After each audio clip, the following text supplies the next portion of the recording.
Okay, so welcome back to Storytime Sunday here on the channel.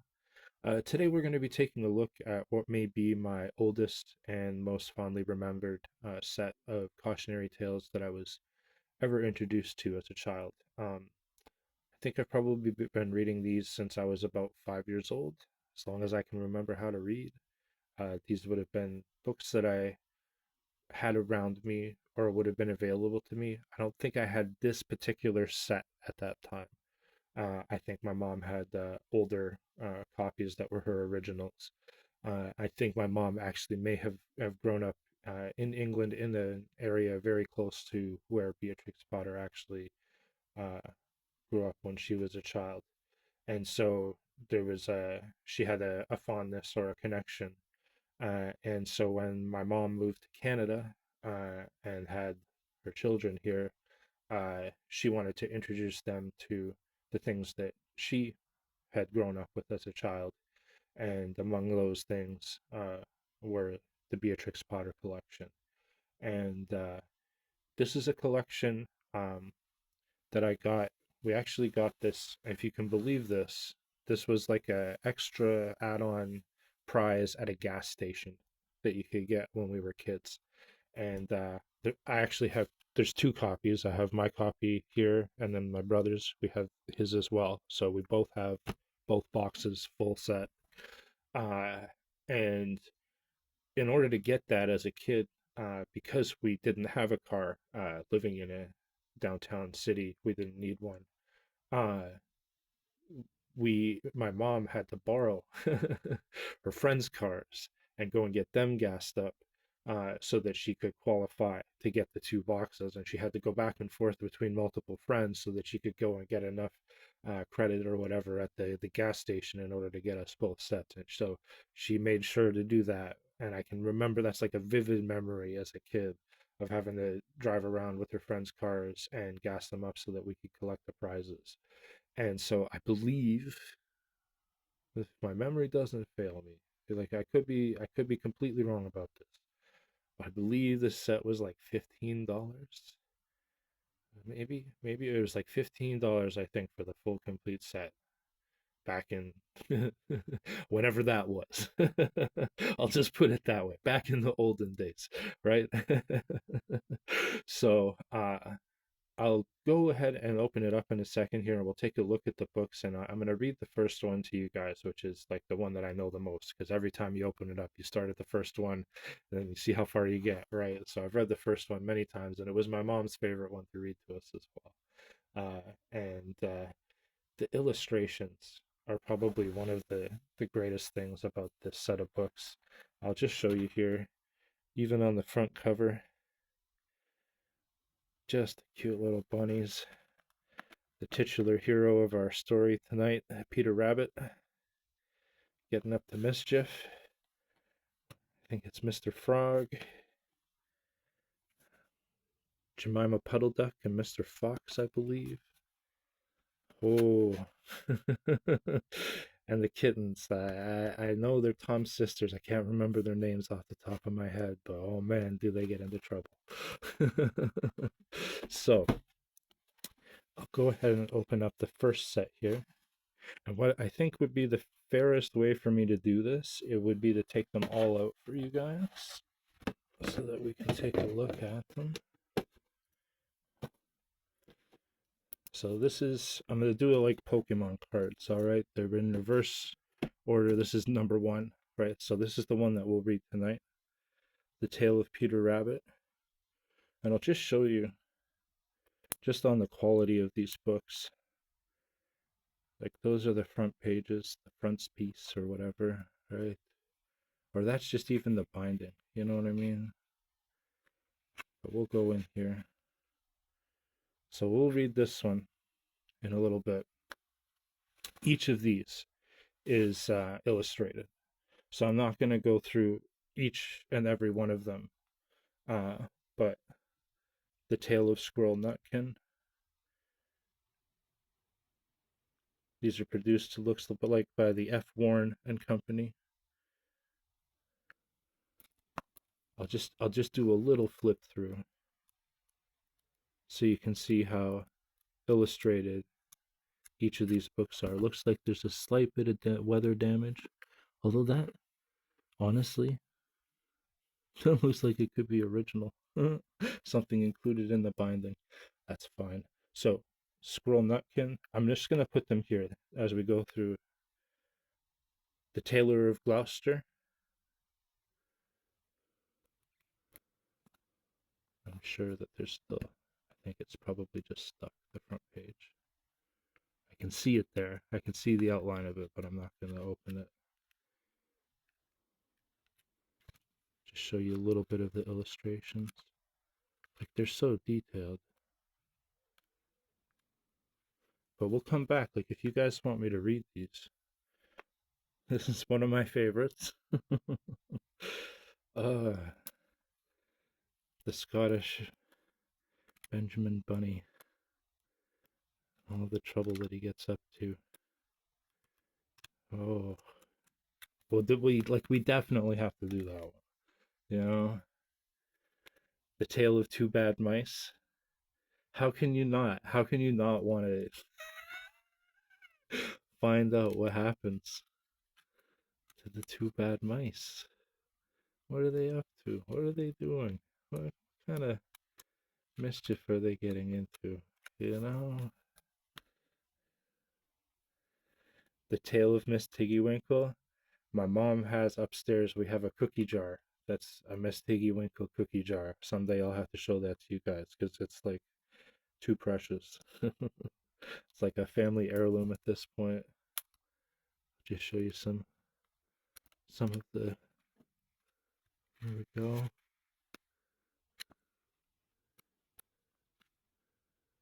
So like we definitely have to do some of these.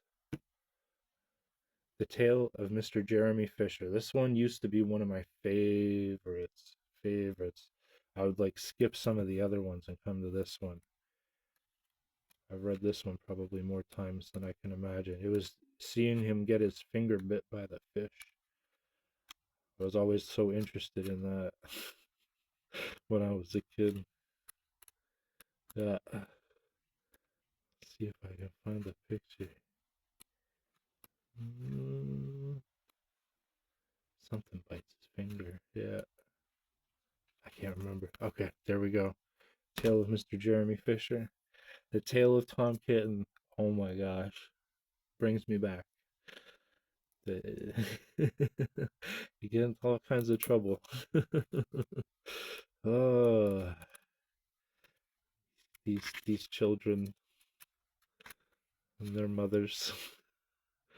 Like the drawings are just way too precious. And look at the color quality. Still, after all these years, is amazing.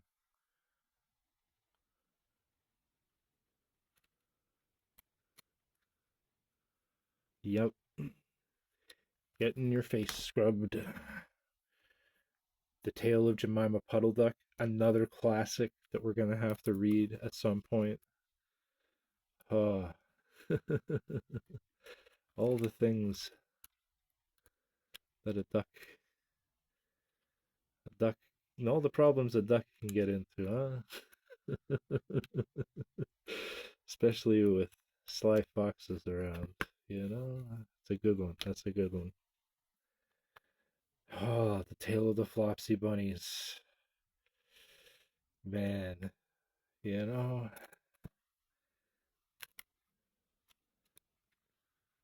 such classic pieces and illustrations, you know. Oh, Mr. McGregor. Uh-oh. That's not good. Tying up a sack. Okay, we're gonna have to come back to that one. Definitely. Nothing is as easy as it seems in this world. The Tale of Mrs. Tittlemouse.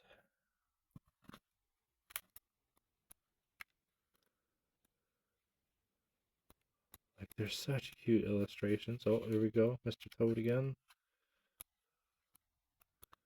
Or Mr. Frog. There we go. It's been like, I probably the last time I opened these, it must have been maybe 9. something like that age, right? Just looking at them. So, because I couldn't have been 12, you know what I mean? So it's like, it's got to be in that age range somewhere. Oh, okay. The Tale of Timmy Tiptoes. Ah, hey, bada bing. We're gonna have to find out what Tiptoes gets up to. Ah, all the lessons of nature, but also just of life, you know? Oh, that's a nice picture. I like that. Come on. Come on, how classic is that?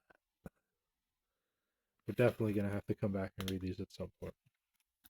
So there we go. Now, of course, I've probably disorganized my order. No, actually, they're good. Okay, so put the original collection. That's the first 12 books back into the box. And then we will take a look very quickly at books 13 through 23.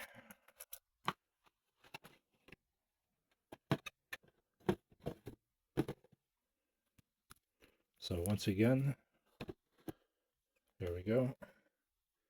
The Tale of Johnny Town Mouse going into town. Now, I can remember vividly that when I was a kid, I would read the books from the first set way more than I would read the ones from the second set. I don't know why. I just always had like a strange aversion to this set, which now makes me want to read it even more. So I think we're definitely going to have to do that at some point because they're just the art is just too nice to like. It's on like almost every page, you know. So there we go. Ah, the Tale of Mr. Todd. Ah, hey, hey. Ah, now this one's even got woodcut printing in it too. That's nice. That's a really nice jacket you've got there, Mr. Todd. You see there with the badger. How cute is that rabbit? Oh my gosh. Yeah, lots of woodcuts in this one. That's interesting.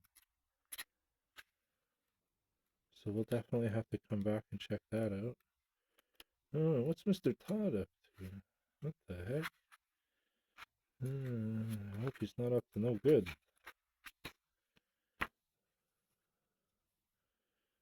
Okay.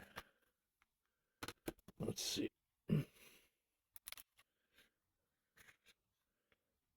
The Tale of Pigling Bland. Now, one of these, okay, it's one of the other ones. It's thicker than the others. I'll just have to remember that one. Okay, this one too also has woodcuts, woodcut prints. It's nice. Hmm.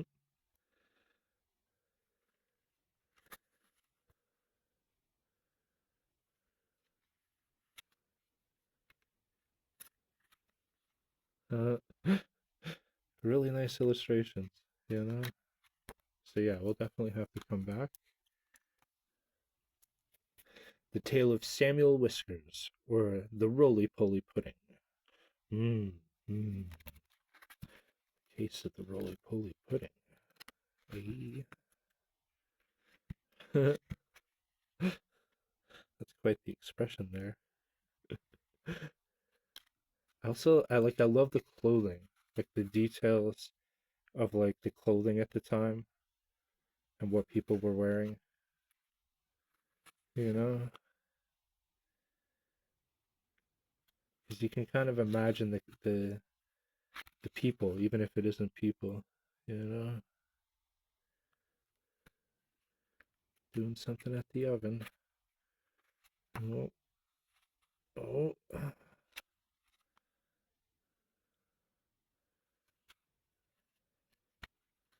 and like really like well done illustrations of animals too.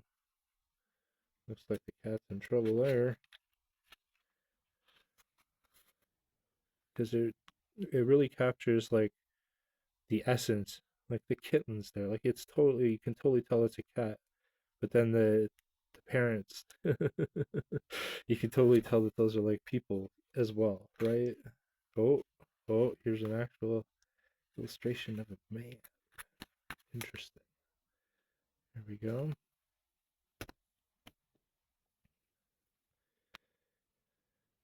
The tale of the pie and the patty pan. What are you? You look like some kind of little dog, don't you?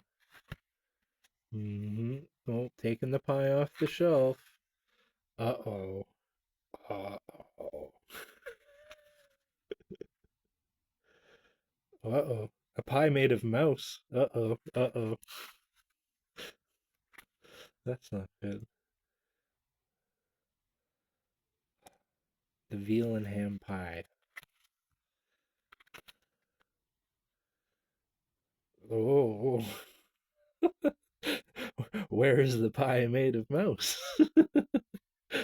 We are definitely going to have some fun reading these books at some point. Ah, aw. Looks like Duchess is coming for tea. Maybe she's worried about something that doesn't exist.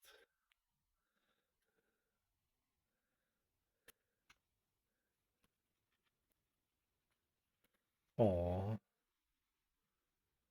aw, poor cat. We're definitely gonna have to come back for that. The Tale of Ginger and Pickles. This like, if you don't know, like we're gonna definitely have to read it. You know what I mean? Now we all need to know. Tale of Ginger and Pickles.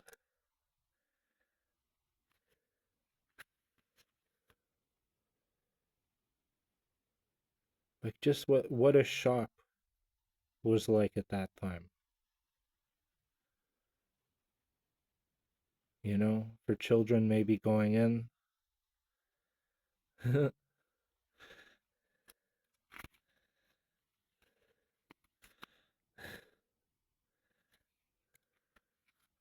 Oh, is it Mrs. T. Winkle again? Or is this Pickles? Or do Pickles and Ginger run the shop? Maybe, yeah, it looks like Ginger and Pickles are the ones running the shop.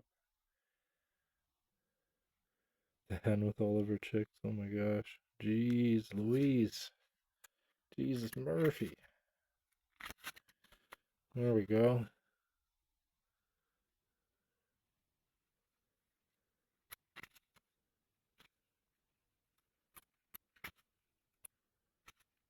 Oh, I really like that picture too. So that they've got a candle mice. We'll come back at some point. The Tale of Little Pig Robinson. Is this like Robinson Crusoe?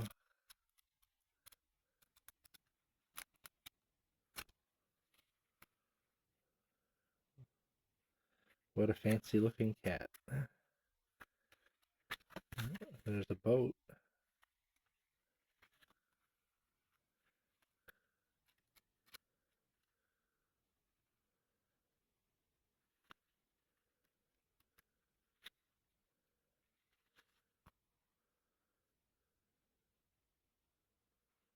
These are great. I can't honestly remember reading this as a child. This probably would have scared me at the time. So I definitely have to read it now. Ooh, the story of a fierce bad rabbit. Ooh, and it's very short. We're definitely gonna have to come back and read this. Oh wow, that's so pretty.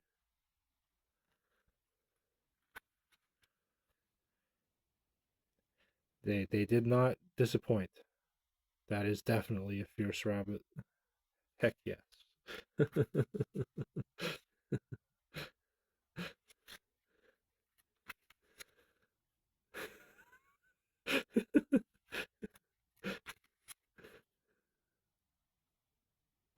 Yep, 100%. Ooh, that's not good. That's not good. Yes. We will return to this story later.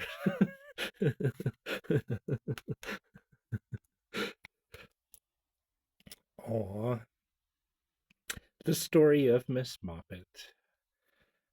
What kind of a name is that for a cat? Oh, such a pretty cat. I think that this one must have been read many times to me as a child. I think this one was one of my mom's favorites.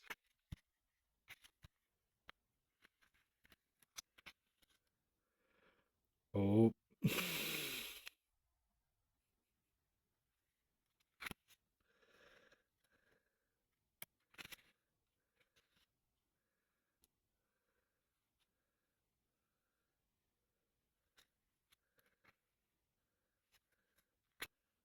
Oh.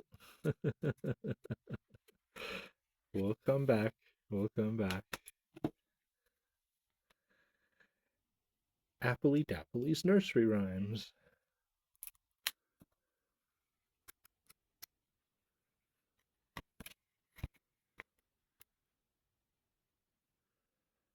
Aw,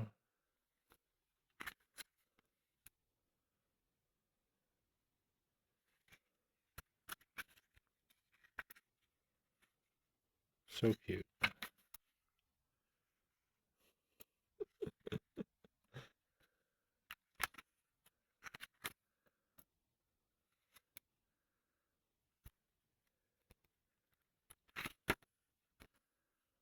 Oh, amazing, amazing, amazing. We'll have to come back.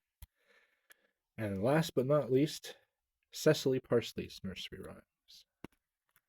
Maybe these were friends of hers. Appley Dapply, Cecily Parsley. Hmm. Ooh. All right.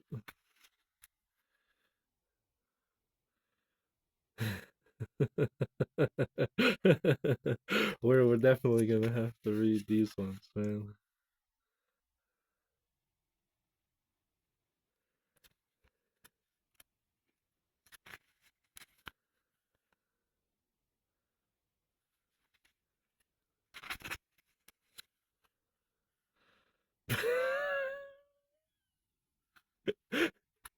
Roasted. Boom. Aw,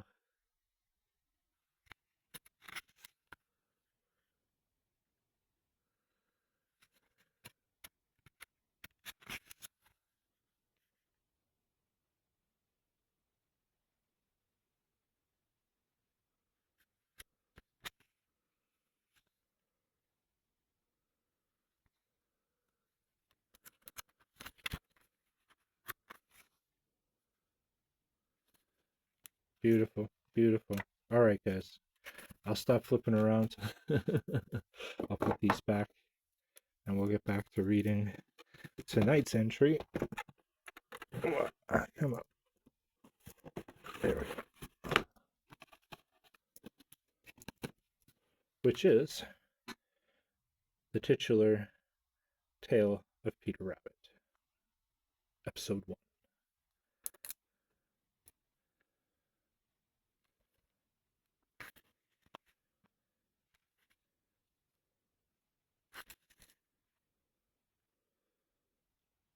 The Tale of Peter Rabbit by Beatrix Potter, Warne Company.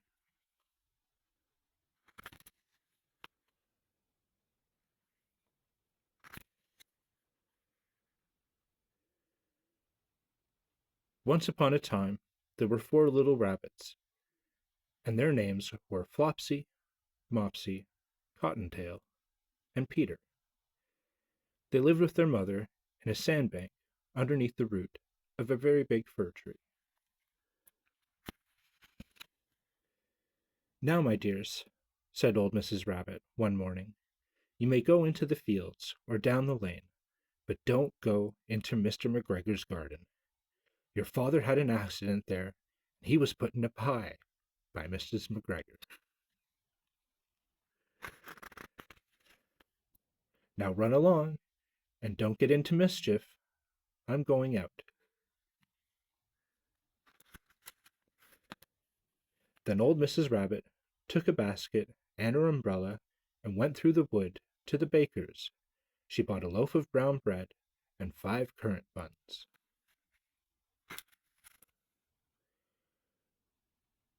Flopsy, Mopsy, and Cottontail, who were good little bunnies, went down the lane to gather blackberries.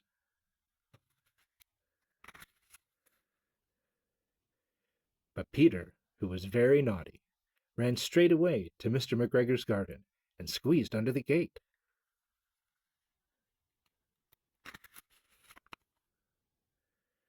First he ate some lettuces and some French beans, and then he ate some radishes. And then, feeling rather sick, he went to look for some parsley.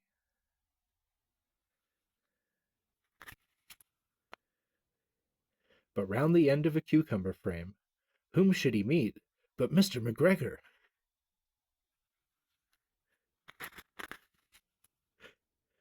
Mr. McGregor was on his hands planting out young cabbages, but he jumped up and ran after Peter, waving a rake and calling out, "Stop, thief!"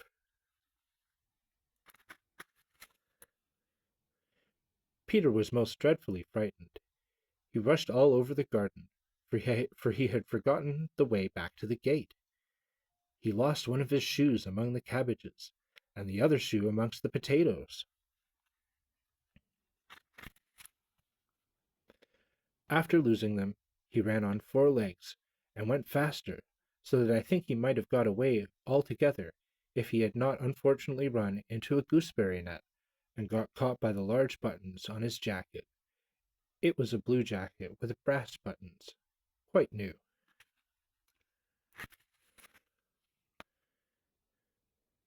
Peter gave himself up for lost, and shed big tears, but his sobs were overheard by some friendly sparrows, who flew to him in great excitement, and implored him to exert himself.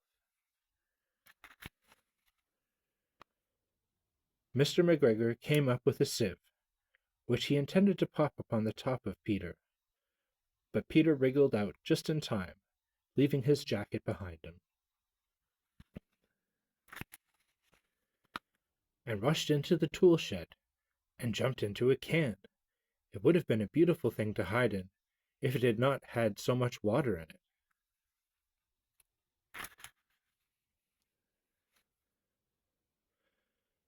Mr. McGregor was quite sure that Peter was somewhere in the tool shed, perhaps hidden underneath a flower pot. He began to turn them over, carefully looking under each. Presently Peter sneezed. "Ker-shoo!" Mr. McGregor went after him in no time.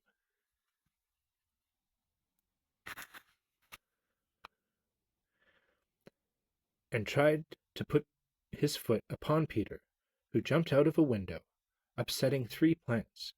The window was too small for Mr. McGregor, and he was tired of running after Peter.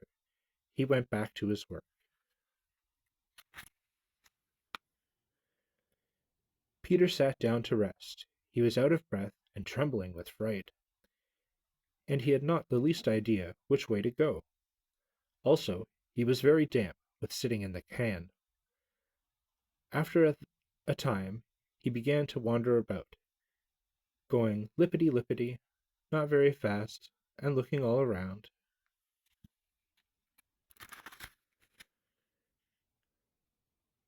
He found a door in a wall, but it was locked, and there was no room for a fat little rabbit to squeeze underneath. An old mouse was running in and out over the stone doorstep, carrying peas and beans to her family in the wood. Peter asked her the way to the gate, but she had such a large pea in her mouth that she could not answer. She only shook her head at him. Peter began to cry. Then he tried to find his way straight across the garden, but he came more and more puzzled. Presently he came to a pond where Mr. McGregor filled his water cans. A white cat was staring at some goldfish. She sat very, very still, but now and then the tip of her tail twitched, as if it were alive. Peter thought it was best to go away without speaking to her. He had heard about cats from his cousin, little Benjamin Bunny.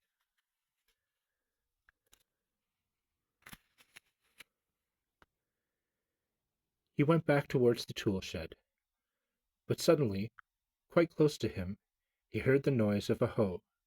Scritch, scratch, scratch, scritch. Peter scuttled underneath the bushes, but presently, as nothing happened, he came out and climbed upon the wheelbarrow and peeped over. The first thing he saw was Mr. McGregor hoeing onions. His back was turned towards Peter, and beyond him was the gate.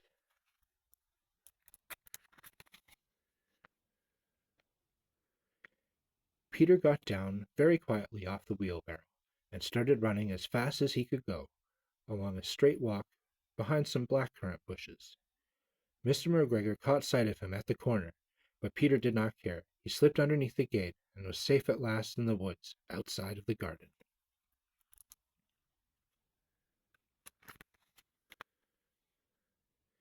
Mr. McGregor hung up the little jacket and the shoes for a scarecrow to frighten the blackbirds.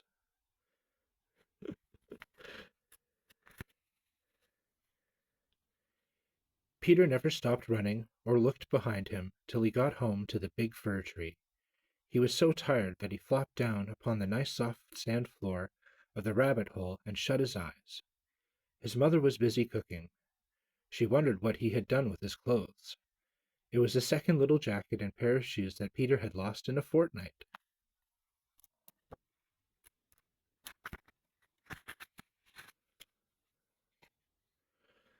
I'm sorry to say that Peter was not very well during the evening. His mother put him to bed and made him some chamomile tea, and she gave him a dose of it to Peter. 1 tablespoonful to be taken at bedtime. But Flopsy, Mopsy, and Cottontail had bread and milk and blackberries for supper. The end. And that is the lesson of the tale of Peter Rabbit. Which is, of course, the lesson to listen to your mother and always do what she says. Which is why this episode, once again, is dedicated to you, Mom. I love you, always been a great influence in my life. And if it wasn't for you, you wouldn't learn how to smile at the world in the same way. And yeah, that's why I wanted to bring you guys this episode tonight. If you guys did enjoy my little short reading of the tale of Peter Rabbit and would like to continue with some of these in the future, just please hit the subscribe, give me a like, a comment, share, all the fun stuff. And yeah, I'm going to continue kind of rotating around between my favorite stories. I've got a whole bunch of them. That's why it's like there's so many. I didn't want to like sort of limit myself, but I also want to kind of rotate back and forth between these. And because I want to keep going with the cautionary tales and moral lessons and all that kind of stuff, I thought that this would be a really nice place to start. So thank you for joining me. And yeah, hope you guys are having a great evening, and we'll see you again next time.